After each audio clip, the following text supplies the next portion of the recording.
Hello guys, welcome back to my channel. আশা করি সবাই খুব ভালো আছে। আমি খুব ভালো আছি। তো আমার চ্যানেল সবাইকে ওয়েলকাম জানাই। সন্ধ্যাবেলায় দেখো মাংস নিয়ে চলে এসেছি, প্রায় 100 টাকার মতো মাংস নিয়ে এসেছি। দুজন মিলে খাবো তো, সেই জন্য বেশি নিয়ে আসিনি।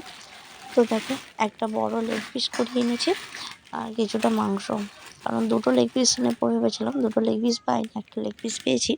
আর একটা লেগ পিস কেটে দিয়েছিল, আমি যতক্ষণকে গিয়েছিলাম। তো কিছু করার নেই, আর লেগ পিসটাই দুজনে ভাগ করবো। বেশিটা ওকেই দেবো, কারণ ও খেতে একটু বেশি ভালো, আমিও ভালোবাসতাম।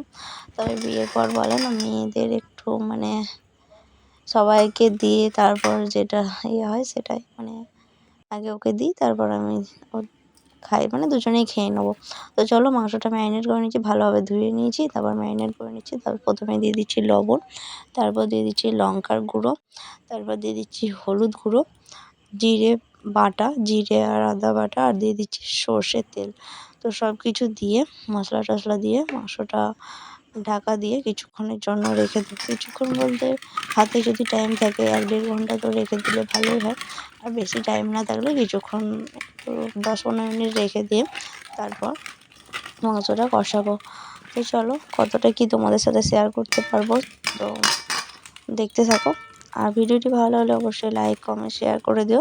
আর আমার চ্যানেল নতুন রয়েছে যারা, তারা আমার চ্যানেলটি সাবস্ক্রাইব করে দিও, পাশে থাকা বেল আইকনটি ক্লিক করে দিও। প্রথমে শিলেতে জিরে, ধনে, আদা, রসুন, শুকনো লঙ্কা সব কিছু দিয়ে একটা পেস্ট বানিয়ে নিচ্ছি।